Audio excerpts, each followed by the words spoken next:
Hour number 2 of the show here on your Wednesday. Matt, Brett, Anita. Who is that, you say? Anita Gaul has got enough to join us. We have had her on the air a few times here with the flag and seal it's not a contest. It's you go right ahead. What's the right term I should use? It is not a contest, Okay. right? It is a selection process. A selection redesign process. And it did need to be redesigned. It did need to be redesigned. I want to, Anita Gaul joining us, of course, DFLer, a Lyon County, chair of the Lyon County DFL. There you go. Successful and world-renowned history professor. You're lucky I did not snort louder than that. World-renowned. World-renowned. Think Inti Jones. Empress of the universe. Whatever. You want to add some more to Think that? Da Vinci Code. That's what, she's traveling the world. She knows her history. She became part of this approval process. We have a few things we have to discuss about some of the early stages because we didn't have that there. Number one, how many purple flags were submitted? You're right. We have to come back to it. Yes. Okay, I'm going to tell you that I had to go through 2,100 entries, Yeah. Matt, and I was just trying to keep track of the ones that I thought should advance to the next round, and I failed to actually keep the tally count of how many had purple on, but it was way fewer than I thought. I'm pretty sure you won that. You won. Well, thank you. Thank you, ladies. And with that, by the way, she's brought me Here's your prize. Oh, it is a jar of the beautiful honey. Yeah. Oh, it's the best. It's the best. You got to let me know if I can ever say that where you get this from out there. I'll just say it's from my brother's farm at this point. It's from the family farm. So the honey production has been very plentiful this year. So he is just brimming with jars of honey. So I do my best to distribute them to you metro folk who don't know what real honey tastes like. Well, you brought me a jar like this once before. I went through that in about a week. A week? Well, it was. I mean, you must be a copious honey eater. Wow, my goodness. I won a bet once in college, and needless to say, well, never mind. You go through the flags. Let's go to the seal. Let's because the seal is pretty much done. It sounds like exceptional. I could not, no notes. You guys, but it was kind of. I hate saying it, and nothing against the fine people that did these seals. That seal you guys picked was just hands down better than any other seal I saw. And was that kind of the way it was for you guys? Or just like, yeah, sure, we'll narrow it down to 5, but there's one and then there's the other 4. That's pretty much how it's always been. It's been the clear favorite from the beginning, from the time when the commission, brought it into the top 5, our 5 finalists. Mm-hmm. We had to vote. It had 12 out of 12 votes. It was unanimous to advance it to the top 5. And then when it came time to select the one to move forward, hearing the public feedback, reading the public feedback that they left on our commission website, it was so hands down obvious. Yeah. We just got to the point, like, why are we even messing around anymore? Perfect. Let's just select this one. Yeah. You did now, and I want to make sure we talk about the process a little bit here because you did revise that a little bit. And you gave the loon red eyes. Yes. No, but not laser eyes. Before hipsters, stop it, hipsters. You guys have been Northeast Minneapolis. Stop. It's not laser eyes. It's just red eyes. Got to get those guys. Got to keep those hipsters in line.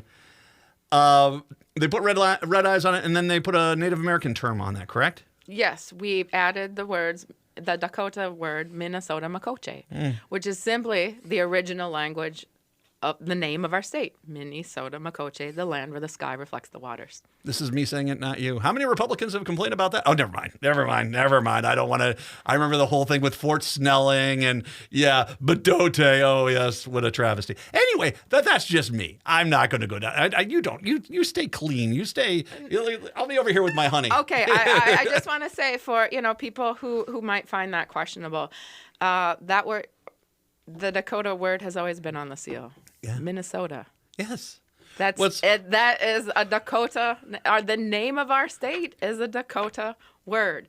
So it has always been on our seal. It's just the anglicized version of it.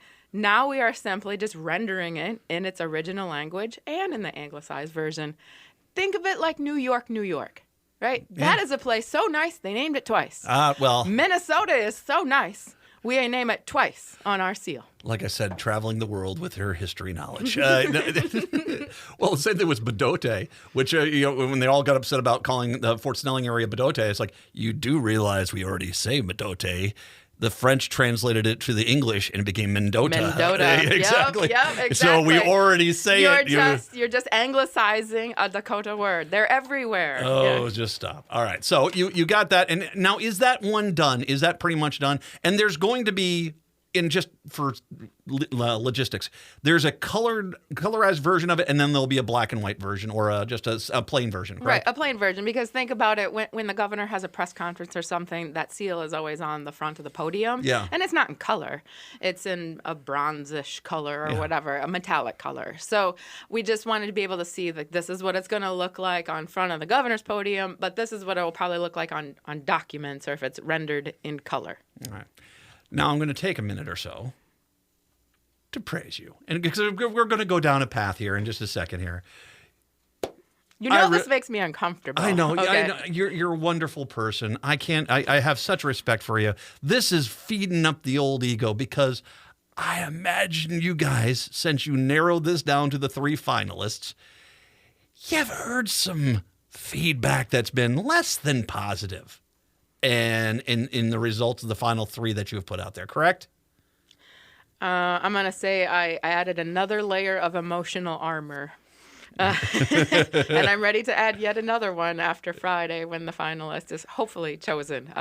Yes, there are people who from the beginning have been unhappy with the whole process. People who say, why do we need a new state flag? This is a waste of time. And then every step along the way, these 6 finalists are dumb. We don't like them. They don't represent, So there's been negativity from the beginning, but I always keep in mind it's usually the naysayers who are the loudest voices in the room, right? And many people, I like to think of them as the silent majority. It's board. 100%. I remember when MinPost stopped their comment section on their news stories, they said it was basically the same 5 people. No, and how many of those 5 people were the ones complaining, all these flags are horrible, and now you get to your final 3, well, the other 3 were better. It's, you're a nice person. You don't deserve this. And especially, I'm sorry that these other people, I wish I could be this violently outraged about a flag choice. My God, I've got life to live. But at the same time, here you are, you're doing this. Let's go through the 3 finalists here, because obviously it's radio, because it's the best way to describe something, as opposed to showing you something. But the first one, it's green on the bottom, blue on the top. It's got a big white star on it and a white line. What's the deal with that one? That was, so yesterday at the commission meeting, we were fortunate enough, we invited all 6 of the finalists of the flag designs to come in person and testify and, make a 5-minute case, explain their flag, the symbolism behind it, what was the inspiration, and to basically advocate for their design. That was really helpful, I would say, as a commission member, to hear and see, put a face to a design. It was great. And the man who designed that is a native Minnesotan, born and raised in Mankato, joined the Air Force, left the state when it was in Texas, and he flew up from Texas to explain his design. Came to St. Paul and presented in person. And he explained that he was inspired by the landscape of Minnesota that represents the land and the sky. And the white line is simply, the horizon line between them. And he emphasized the rolling hills, which coming from Mankato in the southern part of the state, that is what it's like. It's rolling hills down there. And then the North Star, because we are the North Star state. It guides us. We aspire to be a leader, which I would say Minnesota is in many ways. Make Minnesota bigger. I don't know if South Dakota would want to be part of Minnesota. I think a lot of people in South Dakota be like, hey, all right, we'll move the border over this way. There's actually a movement for the western part of the state to secede and join South Dakota. I know. Oh, gosh, that will be hilarious. It will be a surprise when they cut everything down to the bone. But don't worry, we'll have all of our money here in the metro area. So, hey, good luck. Bon voyage.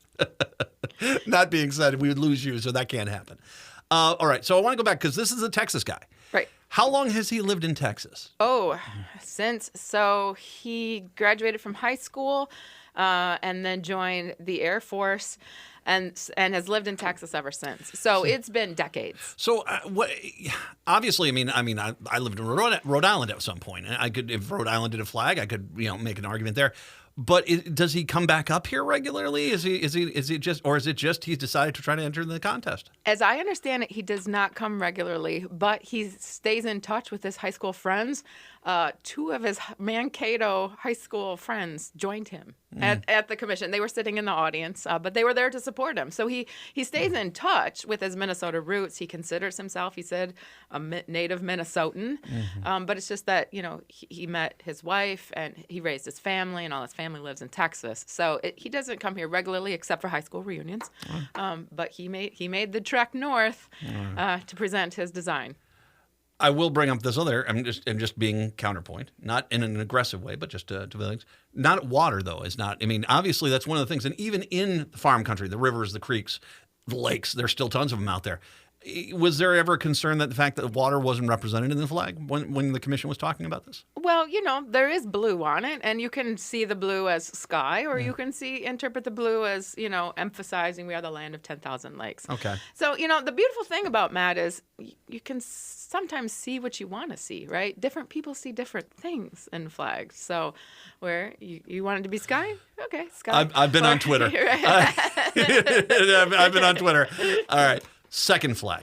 This is it's got three colors, top to bottom: white, green, blue, and a light blue.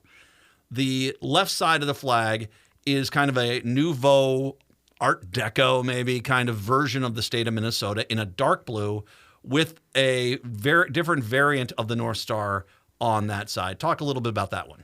That one is actually designed by a person from Laverne, in my area of the woods. It's a remarkable coincidence. So he's from the very southwest corner of the state, and in his design, he presented that, again, he believes the North Star is important, but he has the three bars to represent. Again, he was inspired by the landscape of southern Minnesota. So the green line represents green, agriculture, the land. The white represents snow or clouds. And then the light blue is the sky or water. We have talked as a commission about moving around those lines to put the white in the middle, because white on the top sometimes, it doesn't have an edge. Yeah. That makes sense, It actually. doesn't have an edge. And so we have really considered moving that around. Like light blue, white, green would be the line up there. Right. What about the darker blue on the left side? Is there any significance there? Land of 10,000 lakes. He was inspired, again, by our water. Okay. So that's where the dark blue comes from. We have briefly discussed as a commission, should we change that to green to represent the land? But I don't know. We looked at a variation of that, but it didn't seem right. Okay. So, contrarian once again, the Art Deco version of the state on the left side of the flag does look like a large letter K. Now, I'm sorry you can't see it, Matt. You need more imagination. I love how this becomes about me. Would there be like a little addition on the top of the flag for angle inlet up there? It's like, oh, we got ding. There it is. It's like a little magic wand. All right. I will say that I'm not the only one that brought that up. I said someone else brought that up about that one. That being said, once again, finding out the story behind those flags is a very helpful thing. Then comes the third one. This one, of the three of these, this is one that I've gotten a lot of positive about, because I think because it is kind of unique. I don't think I've ever seen any flag. This is the best way to describe it. Okay, the whole back of the flag is dark blue. There's light blue on the bottom, which is in a wave form, which then mirrors a white wave atop of it that kind of goes off to the upper right of the corner, and then there's a yellow star on the left. Talk a little bit about that one. Now, you're absolutely right. This is the most distinctive of the three. The other two look flaggy. Yes. Right? As some of my students have said, they look so flaggy, right? They do. Well, that's a good way to say it, though. It is a good way to say it, though. They're standard flag looking, but this one is unique and distinctive. There is no other state that has a flag like this. You know, you could say ones that have a star on. Well, a lot of state flags have stars on. A lot of country flags have stars on.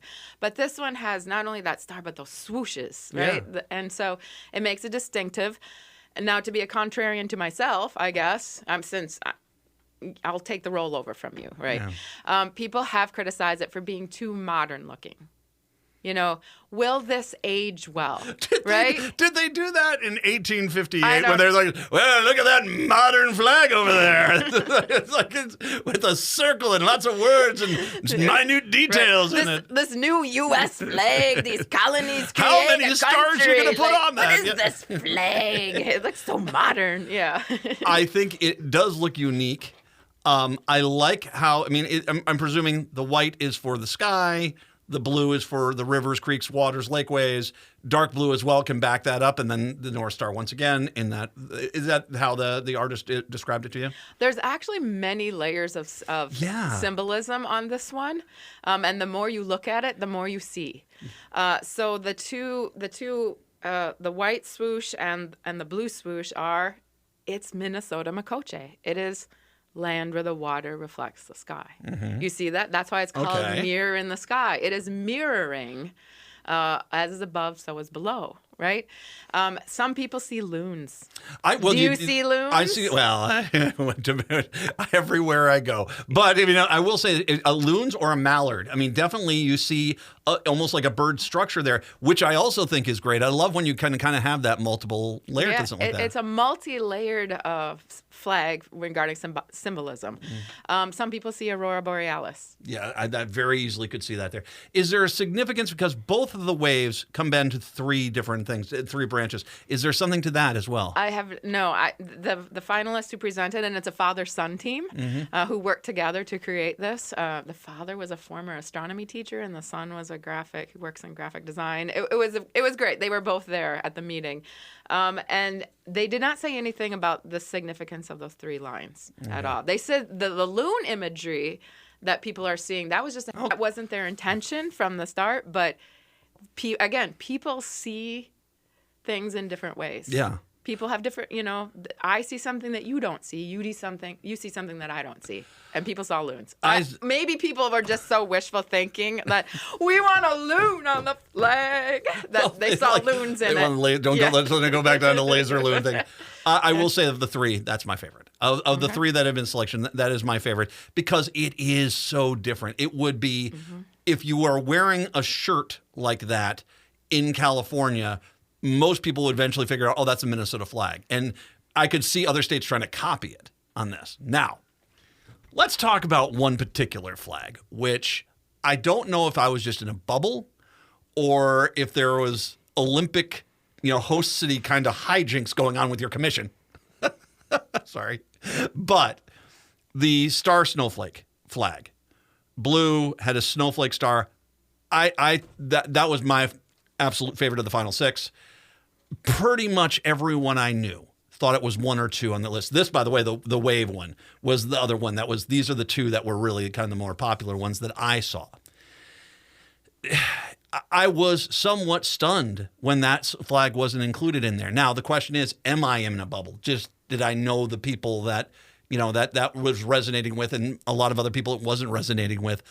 Or is it a case where, I don't know how the process went, and I don't know how much you can share, per se, of the commission. But, like when you have a host city and it's like, okay, Prague's going to get the Olympics. And, well, we don't want Prague because we want to get it. So we got to get Prague out of the way. So you work with others, kind of to knock a city out of contention in the Olympics. Was there anything like that where people are like, because Mary Franson was talking about that flag in a very derogatory term, calling the entire state a bunch of snowflakes, which, that's feel good about voting for her again, Republicans. That being said, it just was there an element that was working against that one, or it was never really a front runner in the first place? There was, to be honest, there was no politicking between us commission members where we were lobbying, I need you to vote for the snowflake flag, this behind the scenes working deals. There wasn't any of that happening. Okay. We were given 6 stickers. Okay. And each of the 6 finalists were on boards. And to start narrowing down, we did basically ranked choice voting, where we could take those 6 stickers, we could put all 6 behind, put our full weight behind one choice. We could split them up between different, I want this one and this one, 3 and 3. You could split them any way you wanted to. Okay. And we do that. So we physically get up and put those stickers on, but we put them on the reverse. So we can't see how many people are voting for that particular design. Okay. So we're not swayed. We're like, oh, I don't know. I got this one sticker left. Everybody else seems to be voting for Snowflake. I guess I better too, right? Okay. So no peer pressure, no politicking. And we voted. We took our dinner break. We came back, and they showed us the results.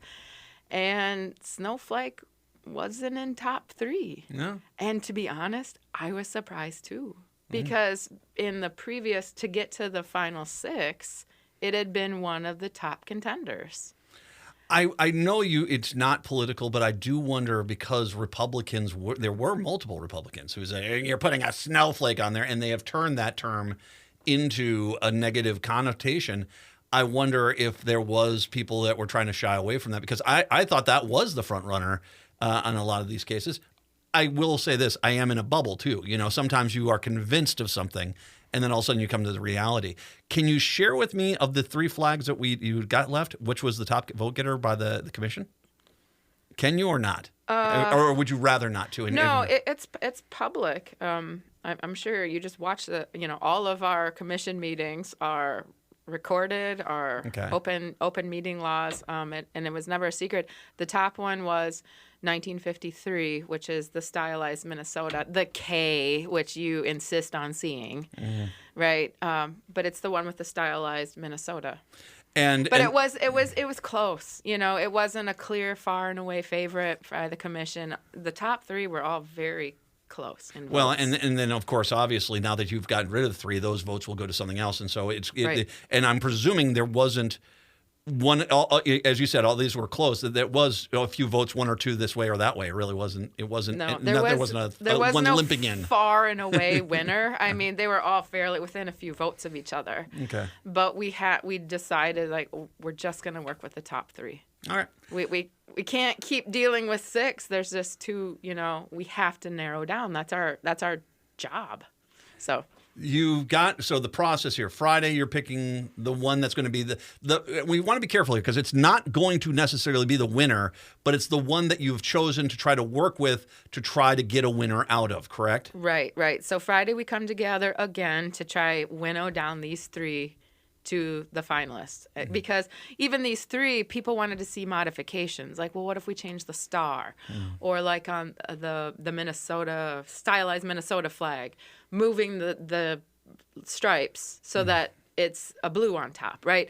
So we're considering, like, in a sense, reconsidering them with all the different modifications. And hopefully we'll come to the one finalist, which we remain, we have the opportunity to still tweak yet. Right, we still want to see this one, but change the star, change that shade of blue, or something like that. But that's the goal. And if we can't do it Friday, we'll come together again. Because you have to have it done by January 1st. January 1 is a hard deadline. Would you I thought there was a discussion about this with a seal. Could you take an element from a previous flag and apply it to one of these flags? Or is it just basically, it's going to be, if there's going to be tweaks of that nature, say the star, you liked a star on one of the other ones better than the star that's on this one. Yes. Could you change? Would that be something you would, if the commission said, let's change this, would that be something they would do, bringing a different version of the star from another flag onto that? That's absolutely what we're doing right now. So, for example, this Minnesota. Now you have me saying K looking. I am a jackass. Right. The stylized Minnesota flag, 1953, we wanted to see it with the star from the 8-pointed star from some of the finalists that fell out, from the 3 winners ones that didn't advance. So we're going to be looking on Friday at, take this flag, but add the star from, the other one that we already rejected. We like that star. We just didn't like it on that flag, on that design. And you're going to be doing this with all 3 of the flags. Yeah, and we're doing all 3. So basically, we're going to be looking at 50, 60 more flag designs on Friday, because it's these 3, but all the different, versions and tweaks that we wanted to see on them. I'm going to open my mouth, and you can tell me to shut up. It'd be pretty par for the course, actually. If you took the star snowflake and you put it on that wave one, I think you would have just a monster. That star's still in the running. I would like you to know the snowflake star. Starflake or whatever it's called, right? It's still... Starflake. Starflake? That's my space name. Okay, good. That star's actually in the running yet, and we wanted to see it on these different flags. Okay. So it's not gone forever. Don't start crying in your soup, Matt, because you could still crying see the in my Starflake. honey. Crying in your honey. Crying in my honey. Yeah. No, I think that if you had the wave one and you put that there, but that's me. And once again, I think we've proven I'm not exactly got fingers on the pulse of all this. So it's like. And you think it's a K and not stylized Minnesota. So I don't know if I trust your eyes, Matt. Okay, I know the alphabet. Unless they've changed something and I haven't seen it. Okay, maybe I don't trust your imagination. Yes. Yeah. Fantastic. Okay, I'm sorry you guys have had to deal. All of you guys have had to deal with bitter, angry people that are looking for some way to vent in their life. I apologize about this. I see the work you're putting in here. I see the effort you're putting in here. And to the whole commission, I think you guys are doing a pretty good job here. And with, like I said, if the seal was fantastic. You guys nailed it there. This one, I have zero doubt you're going to be able to find a quality contender out of this. Once you design the flag, what's the, you will have to meet one or two more times then with the final variations of it? Probably. I'm guessing there'll be final little tweaks that we got to talk about, just like we did with the seal. Okay. So I figure we're gonna be meeting till someone suggested, well, maybe we should meet the day after Christmas, to finalize everything. Hey, good idea. I'll see you out 2 days later. Yeah. It's like, we'll take Christmas off, but maybe we should meet on Boxing Day, the 26th. And I'm like, oh. Okay, I guess I'll try to keep that day clear. There's other days that week, we could go the 27th, 28th. Those are open too. Yeah. All my best on the final decision here. Thank you very much for coming on and clarifying all this and explaining all this. That is very nice of you.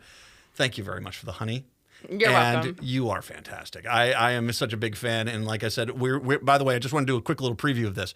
For one of the holiday interviews, Anita and I talked, and she gives a very good breakdown of some of the things that the DFL should be paying attention to and approaches they should take in winning or at least competing better in outstate Minnesota. And that was going to be one of the holiday interviews. We've already recorded it. It's going to be fantastic. So I'll make sure everyone knows when that holiday interview will air. Anita Gaul, thank you very much. Thank you very much for the time. I appreciate it. And thanks for coming into the studio. No problem. Hey, I was in the Metro anyway. Might as well make a day of it. Yeah, beautiful. We'll take a break. Come on back. It's the Matt McNeil Show right here on AM 950.